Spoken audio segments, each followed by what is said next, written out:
2NURFM, a broadcast service of the University of Newcastle.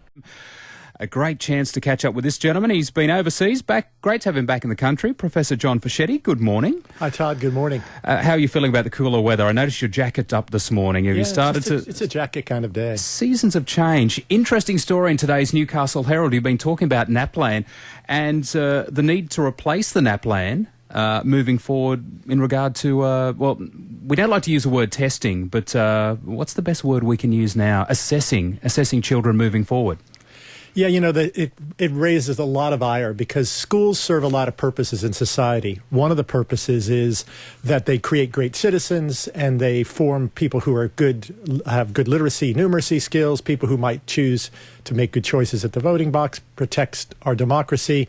But in fact, one of the ways we measure that has been with testing. And there's a lot of angst about whether trying to get the porridge right, not too hot and not too cold. And Australia's gone the NAPLAN way. And now the question is it good enough? Should we stick with this or might we move forward with a different kind of system? So what are the problems with NAPLAN? I think the same problems would be if I took your blood pressure every day of the week and we didn't do anything about it. So it really isn't about the test. It's about what we do with the information. And so NAPLAN gives us some good measurements of literacy and numeracy, years 3, 5, 7, and 9. Ideally, not just to label kids and sort them and to determine schools, it's to do something instructionally. So if you're a little further ahead, we give you another little enrichment. If you're a little further behind, we catch you up. Unfortunately, in most of the world, the tests aren't used for diagnostic and intervention. They're used to label and sort and actually have created a gap-widening process, not narrowing process. It's something we've spoken about many times. It's a bit of a scattergun effect, really, isn't it? Yes, and the really thing is what are we going to do with the test? So NAPLAN is one measure. If I have 5 fingers on my hand, I'll say it's the pinky finger of what we need. The real issue is quality teaching is the biggest variable that we can do something about. Connecting with families where the real issues around education lie inside of families. Personalizing education, which is what the test results can do. We may need to go back and help you just a little bit on something. Maybe the test gives us that indication, just like doing vital signs that the doctor's office might do. And then the issue of overall well-being. The health and wellness of kids, their physical, mental, spiritual, emotional well-being. Some countries test so much and so rigorously that the well-being falls away. Australia's got it fairly right in terms of the pressure it puts on. It's interesting you use the analogy of porridge, not too hot, not too cold, but just right. And it is that holistic approach, because gone are the days where simply academic results were the only yardstick, because if someone's not doing well with sport, as we've mentioned before, if they're not doing well with their personal health, what are some of the countries that purely and simply just test, and how are they shining on the international spotlight? If we look at Hong Kong and Korea as an example, and Shanghai, they major in testing. They test and they retest and they practice tests. They're very good at testing. They've defined the skill set of what good is in their society around doing well on tests. It allows countries with intense populations to sort themselves really well with numbers. We look at countries like Finland, Canada. They've actually moved away from the testing or away from the rigor. But what I'll say they've done that Australia might need to do with NAPLAN is to build in what we used to call the soft skills. When we were in school, the hard skills, literacy, numeracy, doing well on tests, the buckling down and reading, and all that's still important.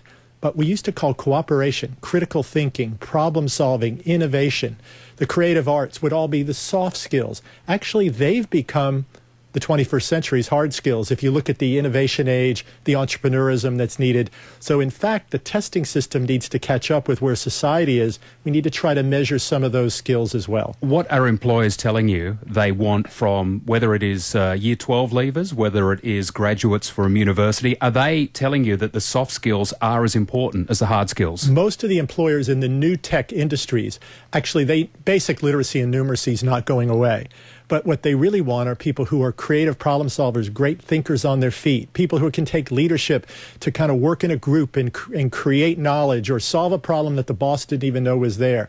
Those are the people and analytical skills that aren't measured in the current NAPLAN, which is really right and wrong answers in many respects. So if you look at it, we have to advance the tests to meet the needs of this era we're in.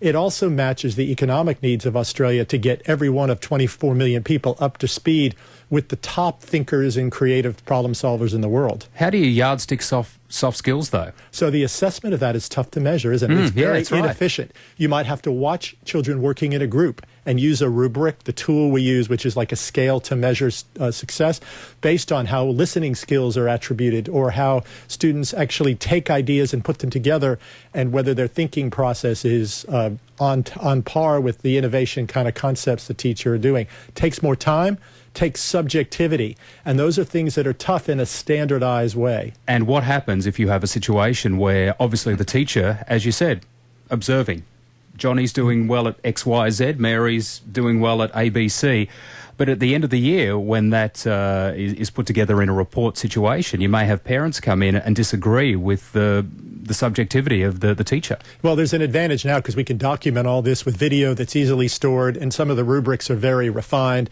And this isn't either or, it's actually both. We have to evolve the NAPLAN type assessment into some of these skills. Some of it's the products students create in a creative problem solving. Might actually be solutions to potable water. There's 300 million people in India that don't have access to potable water today.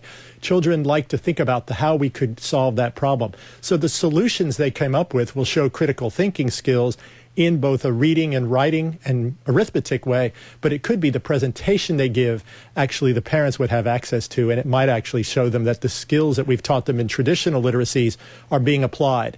It may just be as simple as show me, not just tell me. In my era, it was you got to tell people, now show me.